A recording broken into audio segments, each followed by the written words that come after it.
Kasi alam ko na ang daan. Gusto ko na. Oo, di ba? Pero yun nga, always maraming excited. At ano yung napipil mo? Siyempre, kung tutusin, ang tagal mo na sa showbiz, di ba? Pero yung excitement ng tao every time na may project ka, nandun hindi nawawala. Kasi umabot sa point na talagang ito na yung at your busiest na season for you eh. Di ba? Ang dami mong ginagawa. Kung kailan naman parang tumagal ka sa industry, saka ka naman sumipag ng todo-todo. Oo, nakakatawa, di ba? Pero yun ang pray ko kasi.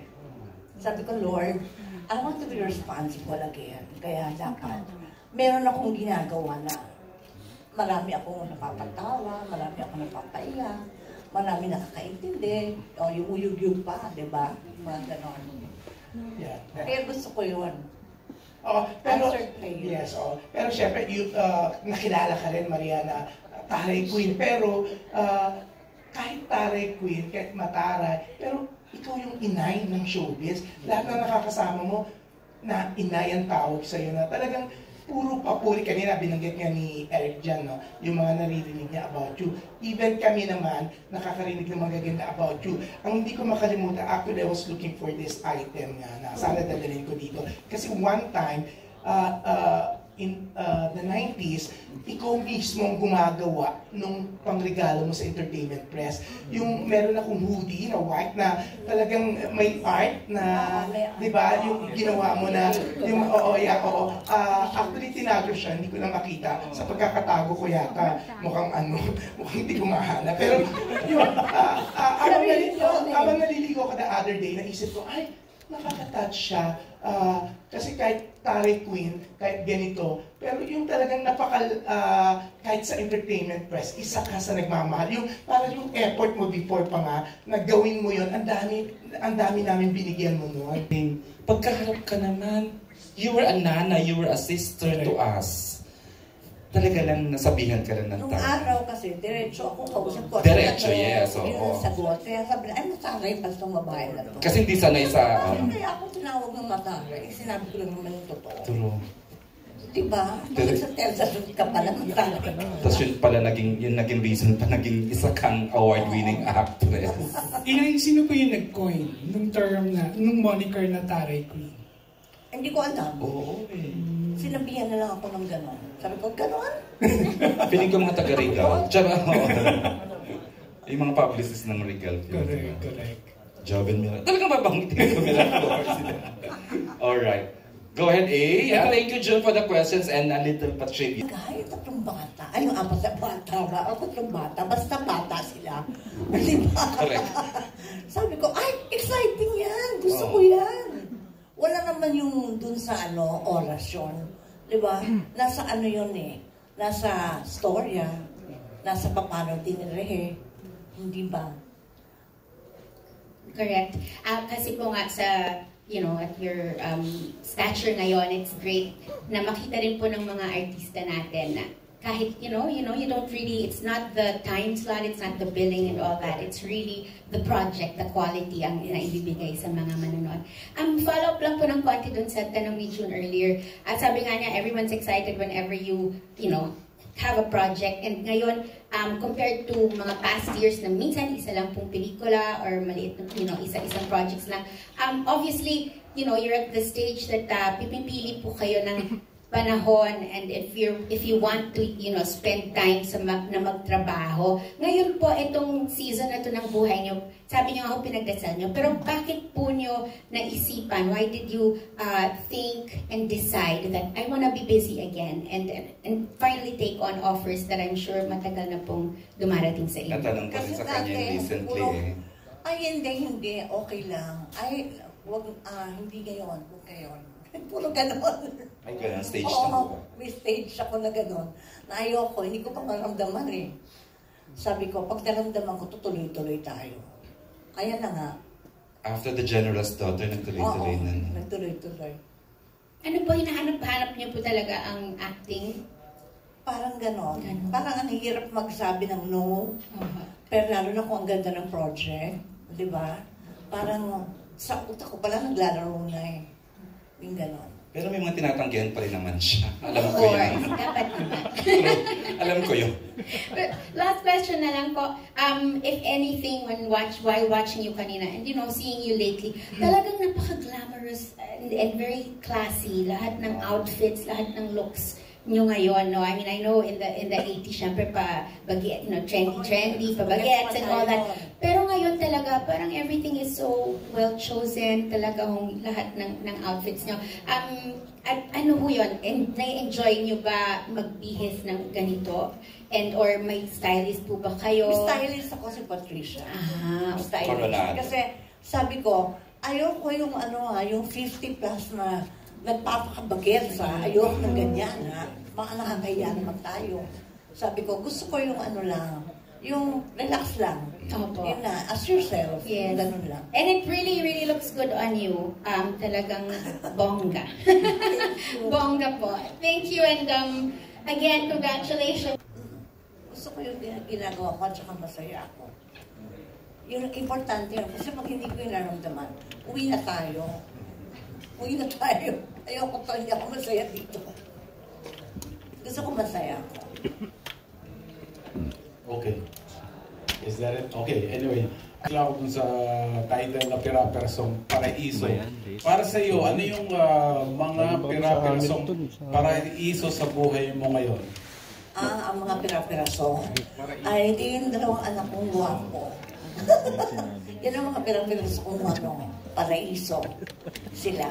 Tsaka yung mga dogs ko. Si Lola, si Beda, si Mira. Paki-describe naman yung ganong happiness.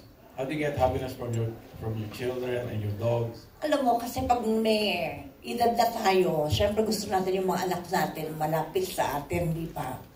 Lalo pa yung mga anak ko, mga lalaki. So, alam mo na minsan, andap-andap, tip mo, hindi mo alam, umuwi na ba sila? Nasa kwarto na ba? Yung, di ba parang sa ka, parang luka-luka na, nandyan na ba? O wala pa? At their age, ganun pa rin pala si Inay Kila doon sa dalawang anak niya na parang, at siya yata ang dahilan ko, ayaw niyang paalisin sa bahay niya yung mga feeling niya, 12 years old, 13 years old pa rin si... Oo, kasi late ako, di ba? Si Mami ang naunat ngayon sa akin.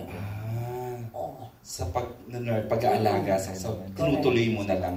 Tinutuloy ko lang. Tsaka ang kaigihan ngayon kasi hindi ko na sila pinapagalitan.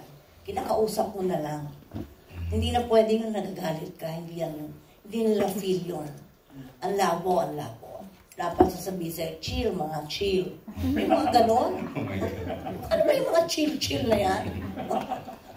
Dapat alam mo yung mga LOL, OMG, yung mga ganon. Kasi mga abbreviations na mga konti-konting salita. Hindi ko tuloy alam kung binibenta na nila ako o ano ba. Okay lang yan kasi kahit ako hindi ko alam minsan yung mga ibig sabihin ng diba? Pero gagaling nila ng mga bata. Oo, grabe. Tapos yung aso ko naman, pag dadating ako, laging galit. Ay? Parang sinasabi, patingin ka lang, anong oras na? Ito ba ang uwi ng isang tunay na ina? Ganon. Nagsasalita yung aso. Parang ganon, kasi pinapato sa akin yung mga stuffed toy. Kinakala niya sa akin. Sabi niya ganon, what kind of a mother are you? My goodness, parang anong bang oras na nga naman? Hindi pa sinasagot mo rin naman pala sila. Sorry, sabi ko gano'n. Oo, sinasagot, kinakausap ko yun.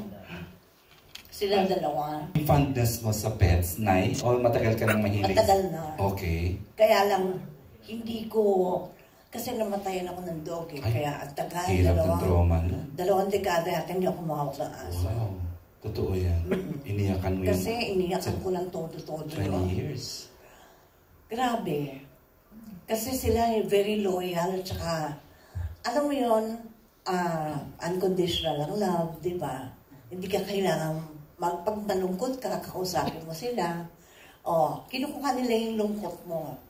Tinatanggal nila yung lungkot mo. Thank you. At, tanong ko lang, meron ka na bang apo ngayon? Wala pa nga. Wala pa. Okay. Oo, nagpapahanap nga ako. Okay. Hindi pa makabuo yung si Ana. Oo, sabi ko, hindi ba pwede ngayon na? Sabi niya, ano yan? Binibili sa department store, mama? Sabi sa akin.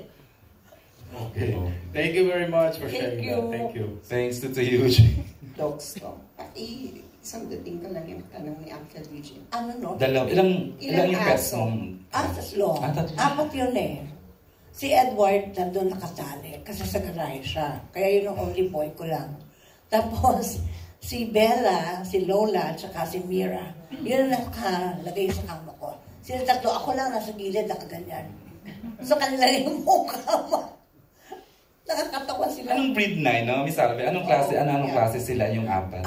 Maltese si Bella, tapos Pomeranian naman si Lola. Tapos ex naman to si si Mira. Cross breed na Pomeranian tsaka Japanese Spitz yata. Anyway, Ate Maria, sa dami ng ginawa mong mga project, yung mga na-portray mong character, meron ka pang naisip na gustong gawin? Oh, meron pa. Like, Gusto ko na parang bida kontra bida, parang maiba lang. Hindi to yun. Hindi, iba pa yan eh. Oo, mas bad. Mas bad. Oo, pero kailangan may redeeming factor. Kailangan may rason. Bakit? Anong rason niya? Ba't ganon? We are, Maricel yung tayong lahat. Meron bang someone na nagbida kontra bida siya? Lagi siyang nagiging phenomenal when she portrays roles like that. Would you... Kaya ko abutin ng langit. Oh, yung ganon, Miss Alve. Kaya kong abutin ng langit level. Strong pero hindi ko super. strong woman.